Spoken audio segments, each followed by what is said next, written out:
ಈ ಕಥೆಯು 14ನೇ ಶತಮಾನದ್ದಾಗಿದ್ದು, ಸಾವನ್ನು ಮೆಟ್ಟಿನಿಂದ ಹಿಂದ್ ಎಂಬ ಪಂಗಡದ ನಾಯಕನ ಕಥೆಯಾಗಿದೆ. ಮಳೆ ಜೋರಾಗಿ ಬರುವ ಸಮಯದಲ್ಲಿ ರಾಜ ಹಿಂದ್ ಮತ್ತು ಅವನ ಕೆಲವು ಸೈನಿಕರು ಬೇರೆ ಪಂಗಡದ ರಾಜ ಮಲನ್ನ ಕೋಟೆಯ ಮುಂದೆ ನಿಲ್ಲುತ್ತಾರೆ. ಅಲ್ಲಿ ಮಲಾನ್ ರಾಜನ ಶರಣಾಗತಿಗೆ ಅಥವಾ ಯುದ್ಧಕ್ಕೆ ಹಿಂದ್ ಸೇನೆ ಕಾಯುತ್ತಾ ನಿಂತಿರುತ್ತಾರೆ. ರಾಜ ಮಲ್ಲನ್ನ ಒಬ್ಬ ಸೈನಿಕ ಇವರನ್ನು ನೋಡುತ್ತಾನೆ. ರಾಜ ಹಿಂದ್ ಅವನ ಕೆಲವು ಸೈನಿಕರೊಂದಿಗೆ ಬಂದಿರುವುದಾಗಿ ರಾಜ ಮಲ್ಲಂಗೆ ಹೇಳುತ್ತಾನೆ. ಬೆಳಗಿನ ಹೊತ್ತಿಗೆ ಅವನ ಸೈನ್ಯ ಇರೋದಿಲ್ಲ, ಅವರ ಹೆಣಗಳು ಮಾತ್ರ ಇರುತ್ತೆ. ಅಷ್ಟು ಜೋರು ಮಳೆ ಹೊರಗಡೆ ಇದೆ. ಆದರೂ ರಾತ್ರಿ ಆದ ಮೇಲೆ ನಮ್ಮ ಸೈನಿಕರನ್ನು ಅವರ ಸೈನ್ಯದೊಳಗೆ ಕಳುಹಿಸಿ ಅವರನ್ನು ಆದಷ್ಟು ಕೊಲ್ಲಿ ಎಂದು ರಾಜ ಮಲನ್ ಹೇಳ್ತಾನೆ. ನಂತರ ರಾಜ ಮಲಾನ್ ಗಹಗಹಿಸಿ ನಗುತ್ತಾನೆ. ನಂತರ ಮಲಾನ್ ರಾಜನ ಆಜ್ಞೆಯಂತೆ ಸೈನಿಕರು ಹಿಂದ್ ರಾಜನ ಸೇನೆಗೆ ನುಸುಳಲು ಹೊರಡುತ್ತಾರೆ.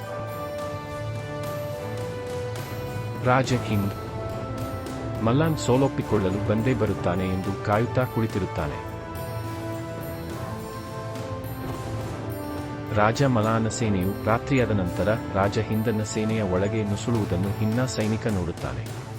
ಮರುದಿನ ರಾಜ ಮಲಾನ್ ಹಿಂದನ ಸೇನೆ ಸತ್ತು ಹೋಗಿದೆ ಎಂದು ತನ್ನ ಕೋಟೆಯಿಂದ ನೋಡುತ್ತಾನೆ. ಆದರೆ ರಾಜ ಹಿಂದ್ ಮತ್ತು ಅವನ ಸೇನೆ ಕೋಟೆಯ ಮುಂದೆ ಹಾಗೆ ನಿಂತಿರುತ್ತದೆ. ಇದನ್ನು ನೋಡಿದ ರಾಜ ಮಲನ್ ಅಲ್ಲೇ ಕುಸಿಯುತ್ತಾನೆ.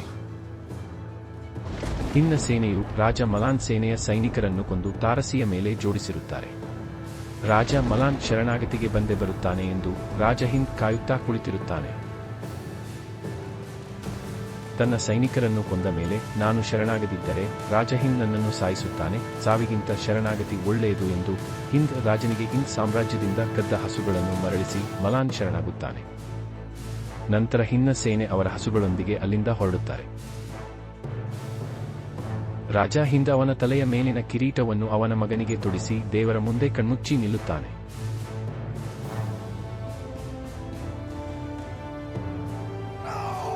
ಎಲ್ಲಿಂದಲೋ ಬಂದ ಬರ್ಜಿ ರಾಜ ಹಿಂದನ ಎದೆಗೆ ನಾಟಿ ರಾಜ ಹಿಂದ್ ಸತ್ತು ಹೋಗುತ್ತಾನೆ. ಅವನ ಕತ್ತಿನಲ್ಲಿದ್ದ ರಾಜಮುದ್ರೆ ಕೆಳಗೆ ಬೀಳುತ್ತದೆ.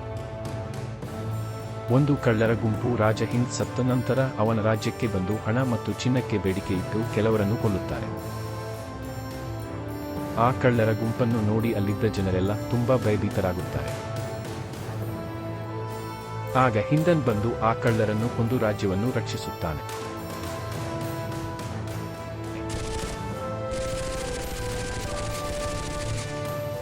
ನಂತರ ಆ ಜನರು ಯಾರು ನೀನು ಎಂದು ಕೇಳುತ್ತಾರೆ.